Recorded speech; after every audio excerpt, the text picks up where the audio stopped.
नमस्कार दोस्तों, स्वागत है आपका मेरे YouTube चैनल पे।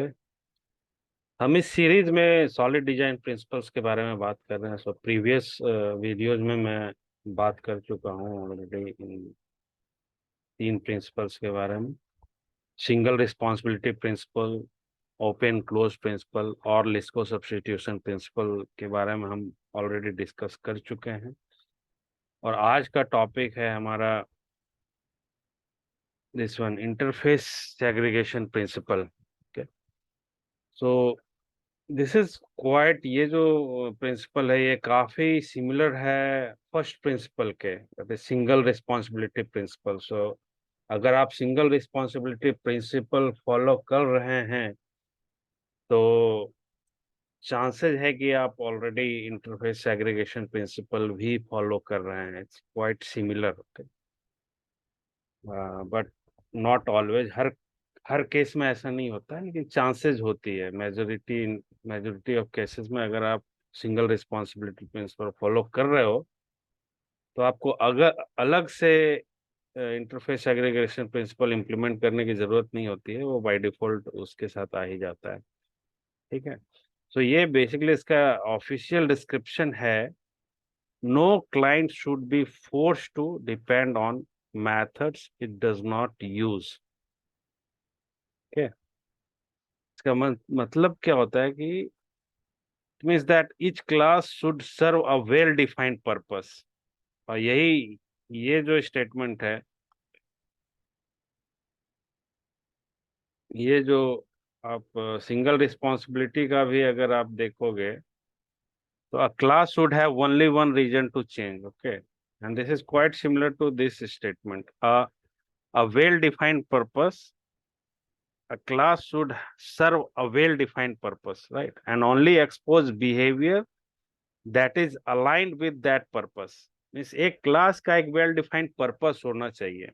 ऐसा नहीं कि कुछ भी कर रहा है एक्स वाई जेड, वो एक एक स्पेसिफिक पर्पस होनी चाहिए किसी क्लास की। और उस क्लास में वही मेथड्स होने चाहिए जो उस पर्पस को फुलफिल कर रहा हो। अननेसेसरी मेथड्स नहीं होने चाहिए। जो पर्पस आपका उस क्लास का जो ऑब्जेक्टिव है, उस ऑब्जेक्टिव को फुलफिल करने के उद्देश्य से ही आप उसमें मेथड्स ऐड करें। उसके अलावे कोई एडिशनल मेथड्स उस क्लास में नहीं होनी चाहिए। यही मतलब है इंटरफेस सेग्रीगेशन प्रिंसिपल का। और अगर आप ऐसा करते हैं, अननेसेसरी मेथड्स अगर आप उसमें डालते हैं किसी क्लास में, तो क्या होगा, उस क्लास का जो क्लाइंट है, मीन्स जो उस क्लास को यूज कर रहा है, उसको आप अननेसेसरी मेथड्स एक्सपोज कर रहे हो। अभी अगर आपको ये समझ में नहीं आ रहा तो डोंट वरी, मैं अभी एक एग्जाम्पल के थ्रू आपको एक्सप्लेन करता हूँ। ये पूरा, ये मैंने ऑलरेडी एक एग्जाम्पल अपने इक्लिप्स में लिखा हुआ है। तो अगर आप देखोगे तो हमारे पास एक इंटरफेस है, बैंक सर्विस। ओके, इस इंटरफेस में हम लोगों ने 6 एब्स्ट्रैक्ट मेथड्स डिफाइन किए हुए हैं। पहला मेथड मेक डिपॉजिट, दूसरा make withdrawal, open account, close account, create customer, और लास्ट मेथड डिसेबल कस्टमर। ये कुछ कुछ पैरामीटर्स लेता है। मेक डिपॉजिट जो अकाउंट नंबर और अमाउंट एज इट्स पैरामीटर लेता है, उसी तरीके से मेक विड्रॉवल भी अकाउंट नंबर और अमाउंट इनपुट पैरामीटर लेता है। और open account customer ID account type लेता है। क्लोज अकाउंट भी अकाउंट नंबर और अकाउंट अमाउंट लेता है। नहीं सॉरी, इसमें भी क्लोज अकाउंट में अमाउंट की जरूरत नहीं होनी चाहिए, नहीं, ये टाइपो है शायद। ये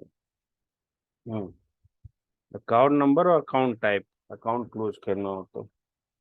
ठीक है, अभी इसको अपने को रिफैक्टर करना होगा।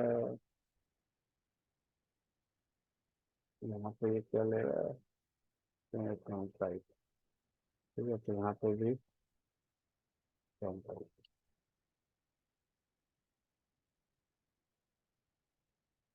ठीक है, तो ये ऐसे मेथड्स हैं। ओके, अभी ये बैंक सर्विस है, बैंक सर्विस में ये 6 मेथड्स हैं। अब इस क्लास, ये सॉरी, ये एक इंटरफेस है। इस क्लास का हमें इम्प्लीमेंटेशन प्रोवाइड करना होगा तो हम उसके लिए हम लोगों ने एक क्लास लिखा हुआ है बैंक सर्विस IMPL, जो कि इम्प्लीमेंट करता है इस इंटरफेस को, बैंक सर्विस को। अब चूंकि ये इम्प्लीमेंट करता है इस इंटरफेस को, तो इस इंटरफेस में जितने भी मेथड्स हैं, 6 मेथड्स, इन सब को इस क्लास की रिस्पॉन्सिबिलिटी है कि ये बॉडी प्रोवाइड करे, है ना। तो ये सारे मेथड्स को मैंने ओवरराइड किया हुआ है। All the 6 methods have been overridden in this class, okay, as you can see. ये 6 मेथड्स ओवरराइड किया हुआ है। लॉजिक मैंने नहीं लिखा हुआ क्योंकि मेरा पर्पस यहाँ पे लॉजिक लिखना नहीं है, मुझे बस आपको interface segregation design principle explain करना है, तो इसमें लॉजिक लिखने की जरूरत नहीं है। टू डू में मैंने लिखा हुआ कि डिपॉजिट लॉजिक, विड्रॉल लॉजिक, ऐसा लिखा। आप चाहे तो आप अपने लॉजिक्स लिख सकते हैं इसमें, पर इसकी कोई जरूरत नहीं है इस एग्जाम्पल के लिए, ओके। मैंने ये सिस आउट प्रिंट किया हुआ है सब में, जस्ट टू कंफर्म कि वो जब मैं इसको कहीं से कॉल करूं तो मुझे ये पता चले कि ये मेथड, पर्टिकुलर मेथड कॉल हुई या ना हुई। उसको पता करने के लिए मैंने ये सिस आउट किया हुआ है। तो जब ये मेथड कॉल होगी तो ये मेक डिपॉजिट कॉल ऐसा प्रिंट होगा, ये मेथड कॉल होगी तो मेक विड्रॉवल कॉल ये प्रिंट होगा, ठीक है। तो क्या हो गया, एक इंटरफेस हो गई, इंटरफेस का ये इम्प्लीमेंटेशन हो गया। अब एक क्लास है जो कि डिपेंडेंट है इस इंटरफेस पे। अभी बैंक सर्विस, बैंक में क्या होता है, एटीएम भी आपको अकाउंट ओपन करते हो तो एटीएम मिलता है, राइट। तो ये जो क्लास है वो वही है, ऑटोमेटेड टेलर मशीन, ये फुल फॉर्म है, होता है एटीएम का, ऑटोमेटेड टेलर मशीन, ओके। अभी ऑटोमेटेड टेलर मशीन क्लास जो है वो डिपेंड कर रहा है किस पे, दिस इंटरफेस बैंक सर्विस। अब एटीएम, आप अगर ये इंटरफेस देखोगे तो हमारे पास open account, close account, create customer, disable customer, ये सारे जो मेथड्स होते हैं, बेसिकली ये 4 मेथड जो है वो एटीएम से इसका कोई लेना देना नहीं है। एटीएम से आप क्या कर सकते हो, मैक्सिमम विड्रॉल करते हो एटीएम में जाकर, आप मेक विड्रॉल, ये मेथड है, ये उसके मतलब का है एटीएम का। और किसी किसी एटीएम में डिपॉजिट करने का भी मशीन लगा रहता है, तो आप एटीएम कार्ड के थ्रू डिपॉजिट भी कर सकते हो, ठीक है। तो ये दो मेथड्स एक्चुअली इस क्लास के लिए यूजफुल है। बाकी जो 4 मेथड है वो उस एटीएम क्लास से उनका कोई लेना देना नहीं है, राइट। ओपन अकाउंट हम एटीएम के थ्रू करेंगे नहीं, क्लोज अकाउंट भी करेंगे नहीं, क्रिएट कस्टमर भी नहीं होगा और डिजिबल कस्टमर भी नहीं होगा एटीएम के through. But still because this ATM class is dependent on this bank service interface, अभी आप क्या कर रहे हो कि इस क्लास को, ऑटोमेटेड टेलर मशीन को, अननेसेसरी मेथड्स एक्सपोज कर रहे हो। अभी ये मेथड अगर इस क्लास में आप देखोगे तो मैंने क्या कॉल किया हुआ, मेक डिपॉजिट और मेक विड्रॉल, केवल ये 2 क्लास ही। अब इस क्लास से मैं bank service dot make deposit call कर रहा हूँ, या इसी मेथड में, इस मेथड में bank service dot make withdrawal call कर रहा हूँ। तो बेसिकली इस क्लास को केवल इन 2 मेथड्स की जरूरत थी, बट स्टिल हम क्या कर रहे हैं, उसको ये सारे, ये बाकी चारों मेथड भी एक्सपोज कर रहे हैं। क्यों? क्योंकि ये क्लास बैंक सर्विस को डिपेंडेंट है बैंक सर्विस पे, और बैंक सर्विस में इन दोनों मेथड्स के अलावा 4 मेथड और हैं। तो ये एक गलत डिजाइन है, ये इंटरफेस सेग्रीगेशन प्रिंसिपल को फॉलो नहीं कर रहा है। अभी एक्सपोज हो रहा है, वो कैसे पता चलेगा? आप सपोज आप एक मेथड, और कोई सा भी एक मेथड मैं यहाँ पे लिख लेता हूँ, तो यही मैं डेफिनेशन पे यहीं से कॉल कर लेता हूँ, क्रिएट कस्टमर। और यहाँ से मैंने ये किया क्रिएट कस्टमर, और सिंपली आप क्या कर सकते हो, bank service dot create customer, है ना। और यहाँ से अभी फिलहाल आप केवल कुछ भी रिटर्न करा दो, 0। ठीक, अभी आप क्रिएट कस्टमर भी कॉल कर पा रहे हो, राइट। ये बैंक सर्विस में एक क्रिएट कस्टमर में मेथड है, उसको भी ये क्लास एटीएम क्लास कॉल कर पा रहा है। क्यों? क्योंकि ये बैंक सर्विस के ऊपर डिपेंडेंट है ना। और बैंक सर्विस में हम लोगों ने 4 मेथड्स, एडिशनल 4 मेथड एक्सपोज किया हुआ। तो this is actually bad design, ऐसा नहीं होना चाहिए। अभी ये क्यों नहीं होना चाहिए? क्योंकि ये अगर आप ऐसा करते हो, इसके दो ड्रॉबैक्स हो गए। पहला पहला तो ये कोड रीडेबल नहीं है ना। रीडेबल नहीं है, मेंटेनेबल नहीं है। क्यों? क्योंकि ये एरर प्रोन है। अभी बाय मिस्टेक सपोज किसी ने किया कि ये इसको, ये तो उससे पता है कि ये एटीएम है, तो एटीएम में डिपॉजिट के लिए, विड्रॉवल के लिए ही यूज होना चाहिए।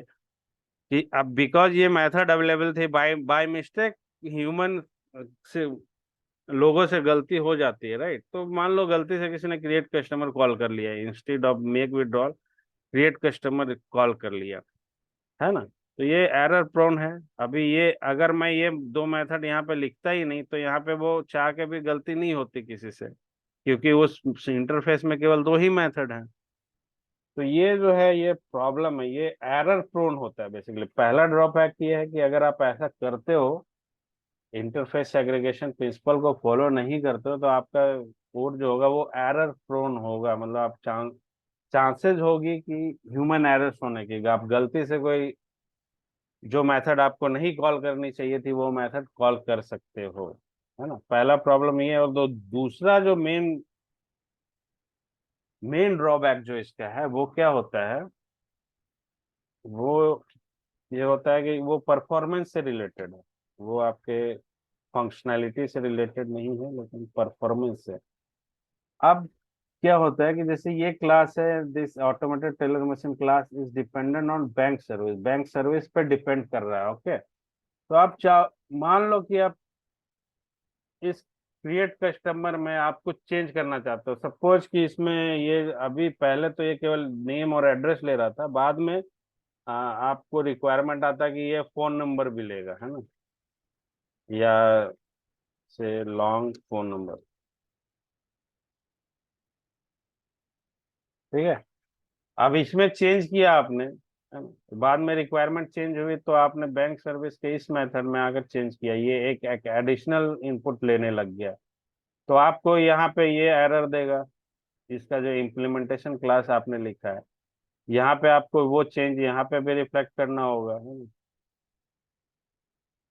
तो ये आपने, वो तो ऑब्वियसली करना ही होगा, वो उसमें कोई प्रॉब्लम नहीं है, ठीक है। जो मेन प्रॉब्लम क्या है कि अब ये जो क्लास है ऑटोमेटेड टेलर मशीन, इसको इस मेथड से कोई लेना देना नहीं था जिसमें आपने चेंज किया, उसमें उस मेथड से, इस मेथड क्रिएट कस्टमर मेथड से ऑटोमेटेड टेलर मशीन को कोई लेना देना है नहीं है, बिकॉज हम लोगों ने उसे कॉल ही नहीं किया यहाँ पर। फिर भी इस क्लास को रिकम्पाइल करनी पड़ेगी। चेंजेज आपने यहाँ पे किया, इस क्लास में किया, और उस मेथड में किया जिससे उस क्लास का कोई लेना देना नहीं था, फिर भी आपका ये जो क्लास है वो रिकम्पाइल होगा। क्यों होगा? क्योंकि बिकॉज ये क्लास जो है ये इस इंटरफेस पे डिपेंडेंट है जहां पे आपने चेंजेस की है। तो ये क्लास रिकम्पाइल, कोई भी क्लास जब आप प्रोजेक्ट को अपने बिल्ड करते हो, तो जैसे जेनकिंस पाइपलाइन यूज हो रही हो या नहीं भी यूज हो रही हो, तो आपको पहले आपके प्रोजेक्ट को बिल्ड करना रहता है, राइट। और बिल्डिंग का एक फेज होता है कॉम्पाइलेशन। और कॉम्पाइलेशन में अगर ज्यादा टाइम लग रहा है तो वो that is not good for your project, है ना। वो एक अच्छा साइन नहीं है। पर क्विकली होना चाहिए बिल्डिंग या डिप्लॉयमेंट, वो बहुत जल्दी होनी चाहिए। तो जैसे आप अगर ऐसे कोड लिखोगे, ये तो एक छोटा सा एग्जांपल है, एक ही डिपेंडेंसी है, एक क्लास में एक इंटरफेस की डिपेंडेंसी है, but actually in real world projects ऐसे बहुत सारे डिपेंडेंट क्लासेस और इंटरफेसेस होते हैं। तो वहां पे अगर आप प्रॉपर डिजाइन ऐसे फॉलो नहीं करोगे और आप ऐसे चेंजेस करोगे, तो आपके ये इसकी वजह से वो कंपाइलेशन टाइम आपका काफी बढ़ जाएगा। That is not good, okay. अभी अभी हम इसका एक सॉल्यूशन करते हैं। इसमें हम क्या करते हैं, सिंपली इन चारों मेथड्स को कमेंट आउट कर देते हैं। और अब आप अगर, अब कमेंट आउट कर दिया और आपने क्या किया कि इन जो दो जो मेथड्स हैं इनके लिए अलग अलग क्लासेस आपको, सॉरी, अलग अलग इंटरफेसेस बनानी पड़ेगी। तो सपोज एक इंटरफेस है आपका, मैंने क्या किया कि दो और इंटरफेस ऐड कर लिए। एक है अकाउंट मेंटेनेंस सर्विस। अब यहाँ से जो अकाउंट से रिलेटेड जो भी ये है, ये यहाँ पे आप ले ओपन अकाउंट और क्लोज अकाउंट आपने क्या किया, एक सेपरेट इंटरफेस में कर दी उनकी एंट्री। ठीक है। उसी तरीके से कस्टमर से रिलेटेड मेथड जितने हैं, उसके लिए एक अलग इंटरफेस मैंने बना लिया, कस्टमर मेंटेनेंस इंटरफेस, है ना। और ये जो दो मेथड्स हैं उसको उस इंटरफेस में आप लेकर आ जाओ, है ना। ये है। अभी आप क्या करते हो, ये अभी हटा दो। ये हो गया। अब यहाँ पे जो ये मेथड, जो आईएमपीएल क्लास है, इसमें ये चारों मेथड्स को ओवरराइट करने की जरूरत नहीं है, इसको मैंने कमेंट कर दिया। ठीक है। अब इस मेथड बैंक सर्विस आईएमपीएल में केवल दो ही मेथड है, इसको भी सेव कर लेते हैं। अभी ये जो एटीएम क्लास है वो बैंक सर्विस पर डिपेंड है। अब क्या होगा, अगर आप मान लो आपको कस्टमर वाले मेथड में कुछ चेंज करना है, जैसे यहाँ पे मैंने प्रीवियसली चेंज किया था, ये एक्स्ट्रा फील्ड फोन नंबर ले रहा था, है ना, लॉन्ग फोन नंबर। तो अब क्या है कि अब आपको, बिकॉज आपने इसमें चेंज किया और ये जो इस इंटरफेस में चेंज किया कि इसमें कस्टमर मेंटेनेंस सर्विस में, और ये जो क्लास है एटीएम क्लास, वो उस इंटरफेस पे डिपेंडेंट नहीं है, ये डिपेंडेंट है बैंक सर्विस पे। ओके। तो आप जब यहाँ पे चेंज करोगे कुछ भी, या इस इंटरफेस में चेंज करोगे, या इस इंटरफेस में चेंज करोगे, तो आपका ये जो क्लास है ये रिकम्पाइल नहीं होगा। इसकी जरूरत, वो एक और कोई क्लास है जो इस क्लास को इम्प्लीमेंट कर रहा है, या एक दूसरा क्लास है कस्टमर मेंटेनेंस सर्विस आईएमपीएल जो इस इंटरफेस को मेंटेन कर रहा है, वो क्लास रिकम्पाइल होगी, और होनी भी चाहिए। क्यों? क्योंकि ये वो जो क्लास होगा वो इन दो मेथड्स को कॉल कर रहा है। अभी मान लो यहाँ पे, मान लो मैं कुछ चेंज करता हूँ, स्ट्रिंग, कुछ भी एक एडिशनल पैरामीटर ऐड कर दिया मैंने, से एक्स वाई। ठीक है। ये चेंज कर लिया। तो अब यहाँ पे अगर मैं चेंज करता हूँ तो ऑब्वियसली इसे भी रिकम्पाइल होनी चाहिए। क्यों? क्योंकि ये जो क्लास है ये बैंक सर्विस पे डिपेंड करता है, और बैंक सर्विस के ये दो मेथड्स को यूज भी कर रहा है। यहाँ पे हम देख रहे हैं ना, bank service make deposit make withdrawal वो यूज भी कर रहा है।